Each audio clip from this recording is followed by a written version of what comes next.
It started with a box.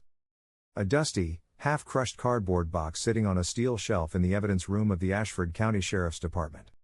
Inside, yellowed photographs, faded notes, and a single manila envelope marked case number 772042, unsolved. For almost 50 years, that box had been forgotten. But in the summer of 2022, a young detective named Rachel Monroe pulled it down, just out of curiosity. She didn't know it then, but she was about to reopen one of the darkest chapters in Ashford's history. The case inside that box was known locally as the Willow Creek Murder. It dated back to 1977, when a young woman named Linda Carrington, 24 years old, vanished on her way home from a late shift at a diner on Route 12. She never made it back to her small apartment on Willow Creek Road. 2 days later, hikers found her body in a patch of woods less than 3 miles from town. She had been strangled, her clothes torn, but her belongings were neatly placed beside her: purse, shoes, and a folded napkin from the diner. It felt almost ritualistic. Back then, investigators tried everything. Interviews, polygraphs, roadblocks, nothing stuck. There were no witnesses, no leads, no fingerprints that matched anyone in their system. And just like that, Linda's case went cold. For decades, her story lived on mostly as a warning: parents telling their daughters not to walk home alone, locals whispering about the man in the woods. But there was never an arrest. Never a name. Just questions. When Detective Monroe found that box, she was only 4 years younger than Linda had been when she died. That detail stayed with her. At first, she was just looking for something to fill time between bigger cases. But as she flipped through the photos, grainy black and white showing the clearing where Linda had been found, something about it wouldn't let her go. One thing in particular caught her attention. In one photo, a cigarette butt was visible near Linda's shoe. It had never been logged as evidence. No mention of it in the report, no analysis. Nothing. Back in the 70s, DNA testing didn't exist. But now? One cigarette could be enough to find a killer. So Rachel started digging. She tracked down the original evidence tech, long retired and living in Florida. He remembered the case vividly. He told her there was a cigarette butt found at the scene, but it was dismissed. Investigators assumed it belonged to one of the first officers on site. It had never even been bagged. Rachel checked the evidence inventory again and again. Finally, in a mislabeled envelope at the bottom of the box, she found it, sealed in plastic wrap, old but intact. She sent it for DNA testing. The results took weeks. And when they came back, she couldn't believe what she saw. The DNA matched a man named Frank Hollis, a local mechanic who had died in 2001. On paper, Hollis looked like any ordinary guy. Married, 2 kids, churchgoer, volunteer firefighter. But when Rachel pulled his old employment records, her stomach dropped. In 1977, he'd been working at a repair shop less than a mile from the diner where Linda worked. She started going through everything: interviews, reports, old newspaper clippings. Hollis's name was never mentioned. Not once. He had never been questioned or brought in. It was as if he'd slipped through the cracks entirely.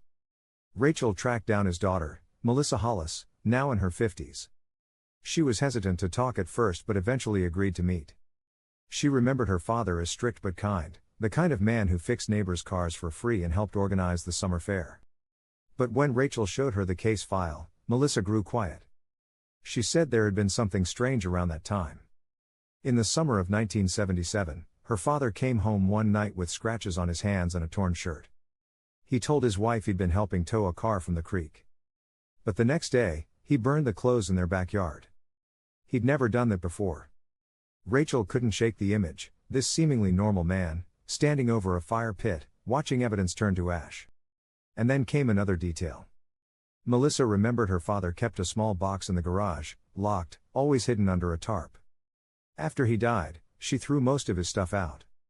But that box, she remembered putting it in storage, thinking it might have sentimental things inside.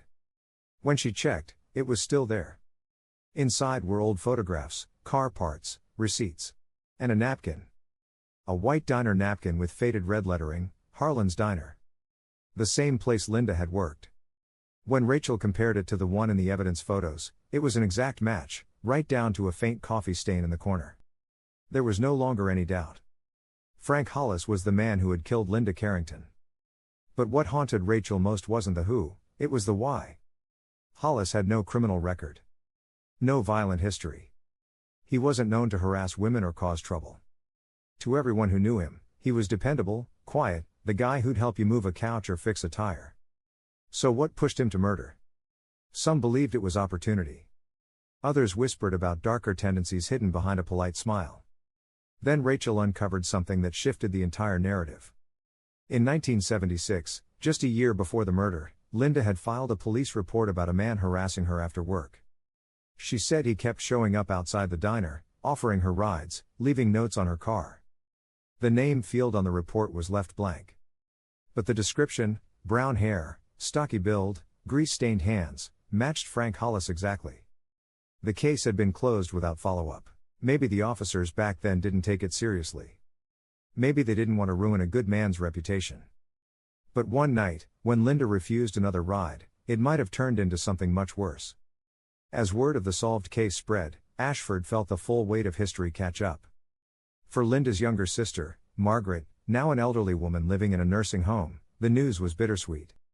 She said, "It doesn't bring her back, but at least she's not forgotten anymore." The town held a small vigil near the creek, candles flickering beneath the trees that had once hidden so many secrets.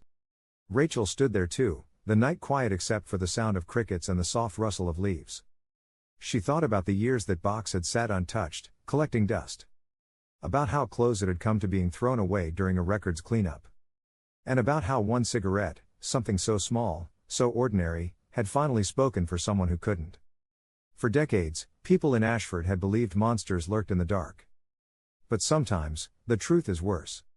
Sometimes, the monster is the man next door, the one who smiles, who waves, who helps you fix your car. And sometimes, it takes half a lifetime for the truth to crawl back into the light. Because even when justice sleeps, it never really dies. It just waits for someone to open the box.